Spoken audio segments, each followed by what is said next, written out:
watching Thrifty Kaniffy. Hello everyone and welcome to Thrifty Kaniffy. Well, today we're going to be taking a look at a RoseCraft Blades Otter Creek Barlow. Fantastic Barlow design. Love the Barlow pattern. Here's a quick look at the packaging. The RoseCraft Blades logo on the front there says we make knives for people who love knives. Website information on either side of the box. Here we've got the drawer pull design with the foam cutout. Wax paper to protect the knife, which is of course got the D2 steel blade. And then a little Takesi pack to help with moisture. So really cool design, does a good job of protecting it from shock and also moisture. So great little packaging there. I've always praised their packaging. Not too big either, so easy to store. But we've got a 3.5-inch close length according to RoseCraft Blades. I'm going to argue that and say that's just a slightly bit larger than that. This is probably closer to 3.6 inches. It does kind of just barely go over this line here, which would be 3.5. You get a nice rounded bolster on these. A little more unique than, say, the Beaver Creek Barlow here. Now, the Beaver Creek is actually right at 3.5 inches, so you can see they're just a little bit, it's a little bit larger. You get a little more bolster, too, by maybe about 1/10 of an inch. And just a rounded style bolster that maybe is a little more elegant. So very cool design on the frame of the knife that I really like. I think it just suits a hand really well. Very, very comfortable knife in hand. Let's take a look at the yellow sandalwood that they put on this.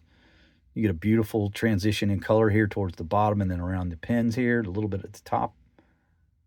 You can see how it's just a little darker right here in this section here. But this is indeed yellow sandalwood. Great grain pattern there. Now with the bolster, you've got stainless bolsters and nickel silver pins. Those the stainless bolsters are integral, so they are all one piece with the stainless liners there. And then you can see that stainless back spring in the middle there. Absolutely no gaps whatsoever. All of that very, very smooth in the closed position. Pins are nicely ground down. Transitions to the bolsters are immaculate. You get a nice deep thread on either side. I've always liked the way that they do those. Nice and clean and very distinguishable. Again, smooth pins on the back side. And, of course, that brushed finish through the bolster there. Here's the other side. And, again, you can see even a lighter color maybe than the front overall. And then a nice sort of swirl pattern in the grain. Very, very beautiful design. Grain on this particular example. Really, really enjoying it. So just want to show you a difference between, say, the yellow sandalwood that I got on the French Project. You can see how much lighter this knife is overall. Right? So you will see quite a bit difference in variance in color. So just because mine's dark doesn't mean that yours will be. You will have a completely unique looking handle. And that is to be expected with natural materials from these RoseCraft knives. But yeah, really beautiful design to me. The shape, the roundedness of the bolster, and just the overall pattern shape of the Barlow is nicely done. I really enjoy the shape of this knife. And then you get the nice little otter paw print there. Now, all of RoseCraft and Blades knives are named for Tennessee waterways. This is no different. This is called the Otter Creek Barlow. And, of course, there is an Otter Creek there. And I imagine there's some otters in that creek. Of course, otters, animals that love to be alongside wooded areas near, waterways. And they're great animals, love the water. In and out all the time. So just a nice little homage to the animal there with the paw print on there.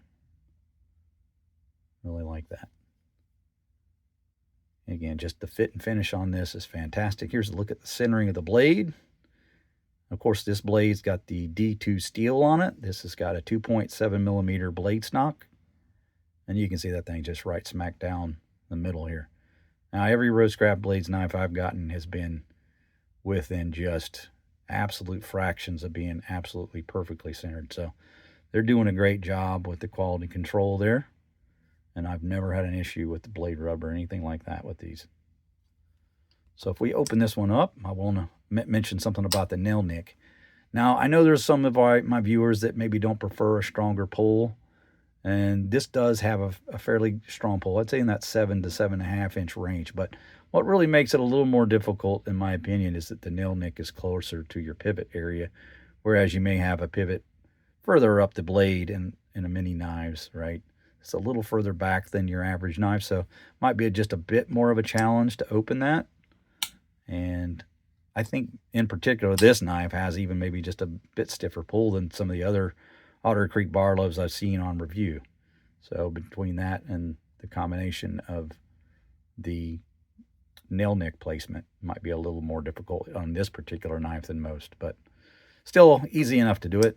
And I really don't struggle with it. I have arthritis and I'm still able to do it. So I guess it just depends on your preference and your condition. But overall, really do like the blade shape on this one quite a bit. Of course, this being a clip point blade, let's take a measure. We've got a total length of just about 2 3/4 inches. And then you've got a cutting edge right about 2.5. If we don't try to follow the radius, obviously it'd be longer than that if you did follow the radius of the blade. But just as in a straight position, you have a cutting length of there about 2.5 inches. Nice cut swedge design on the clip point blade. Goes quite a long, length to the clip. So that kind of makes it unusual. But you can just look at the quality of that blade. I mean, it just looks very, very high end. There you can see the vertical grind lines on that, satin finish to it. And there's a look at your blade grind, very even. Nice sharpening choil, shouldn't have any issues there getting all the way up there without creating an issue. And then if we look at the other side, I guess we'll take it from this angle. Very, very consistent on both sides. So leaves for a very sharp blade. And a little bit of a fingerprint magnet, even with the satin finish. But that's okay. I'm kind of warm and it's kind of causing me to have some sweaty palms today here. We got the RoseCraft Tang stamp, nicely stamped into the blade. None of this etching stuff on the main side. And then you do have the blade etch, the etched Tang on the opposite.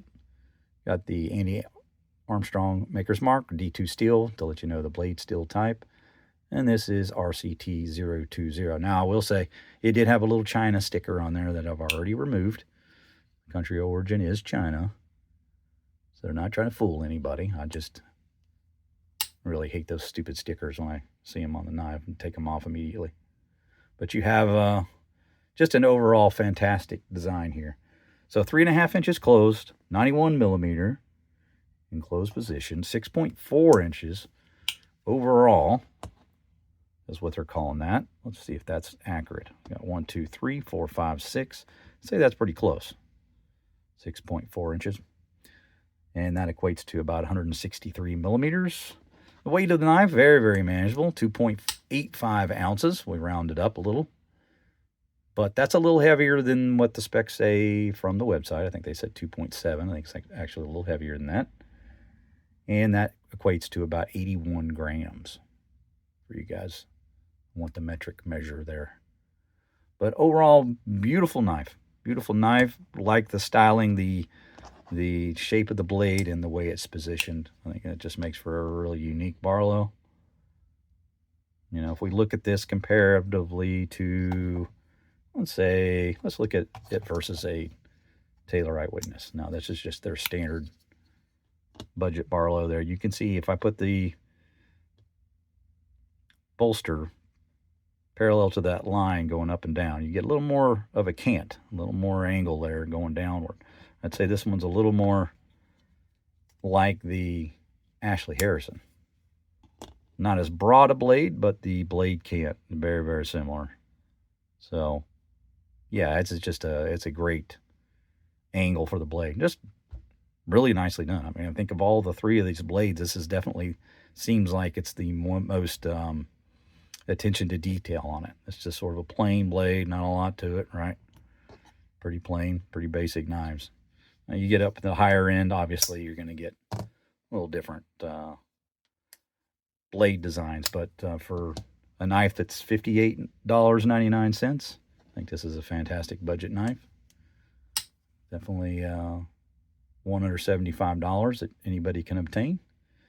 And right now, I actually have a discount code for Red Hill Cutlery if you want to go there. Now, the trick with the Red Hill Cutlery code is you have to spend over $100. So if you're just looking to buy one knife, might be better off buying it from RoseCraft using Big Red EDC's 10% disc code, which is Big Red EDC, or KC's over at Knife Fast. Shoot, I can't remember his, but he has one. So if you're more familiar with Casey's website, you can also use it on the RoseCraft Blades website. I think Tim's School of Fish also has one. He's also an ambassador. So yeah, any of those sites where if you're just going to be buying one, you could probably get just as good a deal anywhere buying it straight from RoseCraft. But if you're buying two or spending more than $100, go over to Red Hill Cutlery and use code Howdy15, and that will save you 15%. So there you go, guys. Many options on how to acquire one of these, and I think it's definitely worth the money. But that's going to do it for my review. Hope you enjoyed it. Make sure you like, subscribe, hit the bell to be made aware of videos when they drop. We will see you next time. Take care.